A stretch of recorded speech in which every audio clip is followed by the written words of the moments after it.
Assalamualaikum warahmatullahi wabarakatuh. Sahabat Visabil Channel yang dirahmati Allah Subhanahu wa Ta'ala, sahabat Nabi ini bernama Sa'ad al-Aswad as-Sulami. Rasulullah memanggilnya dengan Julaibib. Sa'ad berasal dari Bani Sulam dan mengalami diskriminasi di Madinah. Keadaan fisiknya membuatnya tersisih dari kaumnya. Bagaimana kisah tentang sahabat Nabi Julaibib yang dikisahkan sampai menjadi rebutan bidadari di surga? Simak kisah di video ini, namun sebelum lanjut silahkan tekan tombol subscribe dan tombol lonceng agar channel ini bisa terus berkembang dan terus menyajikan kisah-kisah Islami. Dan terima kasih untuk yang sudah subscribe.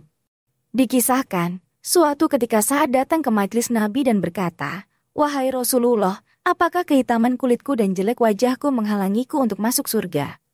"Tidak, demi zat yang jiwaku berada dalam genggamannya. Asalkan engkau benar-benar yakin kepada Tuhanmu dan beriman kepada apa yang disampaikan Rasul-Nya," kata baginda Nabi. Sa'ad berkata, "Demi zat yang telah memuliakan engkau dengan kenabian. Ya Rasulullah, sungguh saya telah bersaksi bahwa tidak ada Tuhan selain Allah, dan bahwa engkau adalah hamba dan utusannya." Beberapa saat berhenti.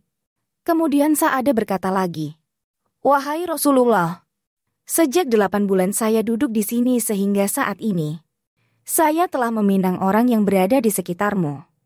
Tetapi mereka semua menolak karena hitamnya kulitku dan jeleknya wajahku." Nabi sangat memahami kegelisahan sahabatnya ini. Beliau memandang sekeliling seolah mencari seseorang, kemudian bersabda, "Apakah Amr bin Wahab ada di sini?" Amr bin Wahab adalah seorang sahabat dari Bani Sakif di Taif yang baru memeluk Islam dan baru pindah ke Madinah. Dia mempunyai seorang putri yang cantik dan cerdas bernama Atikah binti Amr. Beberapa sahabat menjawab bahwa Amr tidak hadir dalam majelis beliau saat itu. Beliau memandang kepada Sa'ad dan bersabda, "Apakah kamu tahu rumahnya?" "Tahu, ya Rasulullah," kata Sa'ad, "pergilah ke rumahnya.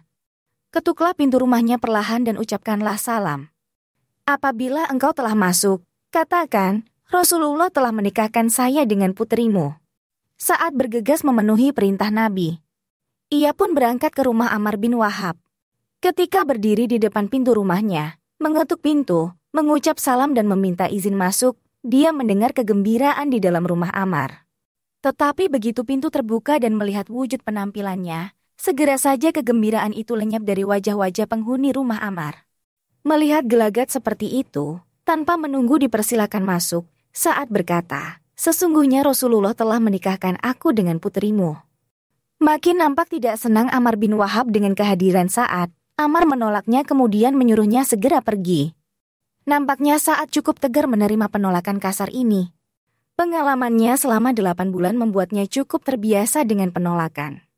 Dia segera berlalu dari rumah Amr dan kembali ke majelis Rasulullah. Belum jauh dia berlalu dari rumah Amr, terdengar langkah mendekat dan suara memanggilnya. Dia berhenti dan berbalik, kelihatan seorang gadis yang sangat cantik berdiri agak jauh di hadapannya. Sang gadis yang tak lain adalah Atikah binti Amr berkata, "Wahai hamba Allah, kembalilah. Jika memang Rasulullah menjodohkan engkau dengan aku rela dengan apa yang ditetapkan dan direlakan Rasulullah." Saat sejenak bimbang, walau dia memang ingin menikah, dia tidak pernah bermimpi untuk mendapatkan istri secantik gadis yang kini berdiri di hadapannya. Dia sadar keadaan dirinya. Sa'ad segera berpaling dari gadis itu tanpa berkata apa-apa dan berjalan kembali ke majelis Nabi. Atikah menyeru ayahnya, "Wahai ayah, waspadalah jangan sampai wahyu Allah turun berkenaan penolakanmu terhadap Sa'ad yang dihantar oleh Rasulullah sendiri. Saya rela dengan apa yang dikehendaki Rasulullah. Pergilah kepada baginda sebelum terlambat." Setibanya di masjid, Sa'ad melaporkan apa yang terjadi, kemudian bergabung dengan sahabat lainnya mendengarkan pengajaran Nabi. Tetapi tak lama kemudian, datanglah Amr bin Wahab dengan keadaan tergopoh menghadap Nabi. Sebelum dia berucap apa-apa, Nabi mendahuluinya bersabda, "Kamukah orangnya yang menolak apa yang dikehendaki oleh Rasulullah?" Amr meminta maaf dengan penuh penyesalan. Dia berkata, "Benar ya Rasulullah, tetapi saya memohon ampunan kepada Allah. Saya menyangka dia berbohong dengan perkataannya. Kalau memang dia benar, kami bersedia menikahkannya dengan putri kami, karena kami berlindung dari kemurkaan Allah dan kemurkaan Rasul-Nya." Nabi sangat gembira dengan sikap Amr ini. beliau memanggil Sa'ad untuk mendekat dan saat itu juga Ammar menikahkan dengan putrinya, Atikah, dengan mas kawin 400 dirham. Sa'ad sangat gembira dengan pernikahannya ini. Nabi bersabda kepadanya, "Pergilah kamu, dan pergaulilah istrimu itu." Sa'ad berkata, "Wahai Rasulullah, demi Zat yang telah mengutus engkau dengan benar sebagai Nabi, saya tidak mempunyai apa-apa untuk membayar mas kawin untuk istrinya sebelum saya meminta kepada teman-teman saya." Nabi memerintahkannya untuk meminta kepada 3 orang sahabat, yakni Utsman bin Affan, Abdurrahman bin Auf dan Ali bin Abi Thalib. Masing-masing 200 dirham, maka mereka pasti akan memberinya, bahkan melebihkan pemberiannya. Saat melaksanakan perintah tersebut, dan dia memang memperoleh uang yang cukup bahkan berlebih untuk memberi belanja dan membayar maharnya. Esok harinya dia pergi ke pasar untuk membeli barang-barang keperluan dan hadiah untuk istrinya. Tetapi belum sempat membeli sesuatu, terdengar seruan untuk berjihad, "Wahai penunggang kuda-kuda Allah, berjihadlah." Saat berada di persimpangan dilema apabila mendengar seruan itu. Akhirnya, saat memilih untuk berjihad meninggikan kalimat Allah, hilang sudah rencananya untuk membeli keperluan rumah tangga barunya. Hilang sudah bayang-bayang keindahan malam pertama dengan istrinya yang cantik, Atikah binti Ammar. Dia memandang ke langit dan berkata, "Wahai Allah, Tuhannya langit dan bumi, Tuhannya Muhammad, sungguh hari ini aku akan memakai uang yang ada padaku untuk sesuatu yang dicintai Allah, dicintai Rasul-Nya, dan dicintai oleh orang-orang yang beriman." Saat membelanjakan uangnya untuk membeli kuda, pedang, tombak, perisai dan segala macam keperluan untuk berjihad di jalan Allah, termasuk perbekalannya. Dia mengikatkan kain serba mini di seluruh wajahnya, tubuhnya dan memakai baju besi yang menutup seluruh tubuhnya kecuali 2 matanya, sehingga dia tidak mudah dikenali identitinya. Ketika tiba di antara sahabat Muhajirin, mereka berkata, "Siapakah penunggang kuda yang belum kita kenali ini?" Sa'ad sama sekali tidak menjawab pertanyaan itu. Ali bin Abi Thalib berkata, "Biarkanlah dia. Barangkali dia datang dari daerah Bahrain atau Syam, di mana saat ini dia ingin mengorbankan dirinya untuk keselamatanmu."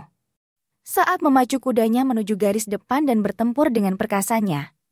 Tombak dan pedangnya tak pernah berhenti mengayun dan menyerang kaum musyrik. Ketika kudanya tampak kelelahan, dia turun untuk berperang dengan berjalan kaki, dan itu tidak mengurangi semangatnya memperoleh syahidnya. Saat itu dia sedang berada di dekat baginda Nabi dan lengannya tersingkap sehingga tampak kehitaman kulitnya. Beliau langsung bersabda, "Apakah engkau Sa'ad?" "Benar ya Rasulullah." Nabi menatapnya dengan kagum, begitu juga beberapa sahabat lainnya yang akhirnya mengenali sang mujahid yang begitu bersemangat menggempur musuh ini. Rasanya belum lama mereka melihat Sa'ad dalam kegelisahan di majelis Nabi, tetapi yang tampak sekarang adalah sebaliknya, jiwa yang sangat hidup dan semangat menyala-nyala. Nabi bersabda kepadanya, "Engkau sangat beruntung ya Sa'ad." Sa'ad makin bersemangat mendengar pujian Nabi tersebut. Ia pun semakin sengit menyerang musuh. Beberapa waktu berlalu, tiba-tiba terdengar seruan, "Sa'ad telah gugur, Sa'ad telah gugur syahid." Nabi langsung mendatangi tempat Sa'ad menemui syahidnya. Beliau mengangkat kepala Sa'ad, topi besinya ditanggalkan dan beliau meletakkan di pangkuan beliau. Sambil membersihkan tanah yang ada di wajah Sa'ad dengan hujung pakaian beliau, Nabi bersabda, "Betapa semerbak harum baumu, betapa dicintainya engkau oleh Allah dan Rasul-Nya." Kelihatan beliau menangis, kemudian tertawa dan memalingkan wajah, lalu bersabda, "Demi Tuhan Ka'bah, Sa'ad telah sampai di telaga." Sahabat Abu Lubabah yang keheranan dengan sikap beliau berkata, "Wahai Rasulullah, apakah maksudnya telaga?" Nabi bersabda, "Telaga yang diberikan Allah kepada Sa'ad, yang luasnya antara Sana'a dan Basrah. Tempatnya dihiasi oleh mutiara dan permata. Airnya lebih putih daripada susu dan lebih manis daripada madu. Siapa yang minum sekali saja, ia tidak akan merasakan haus selama-lamanya. Itulah telaga Al-Kautsar." Abu Lubabah berkata lagi, "Wahai Rasulullah, aku melihat engkau menangis, lalu tertawa, kemudian memalingkan muka engkau."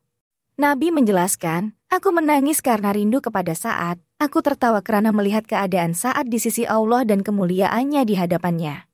Sedangkan aku memalingkan muka karena aku melihat bidadari-bidadari yang menjadi istrinya turun saling berebut mendekatinya sehingga terlihat betis-betis mereka, Aku merasa malu melihat pemandangan tersebut. Kemudian Nabi memerintahkan seorang sahabat mengumpulkan barang-barang milik Sa'ad. Kuda, pedang, tombak, perisai dan sisa perbekalannya. Lalu memerintahkan sahabat untuk mengirimkannya ke rumah Ammar bin Wahab untuk diserahkan kepada istrinya, Atikah binti Ammar. Beliau juga menyampaikan pesan untuk Ammar bin Wahab, Allah telah menikahkan Sa'ad As-Sulami dengan wanita-wanita yang lebih baik daripada putrimu.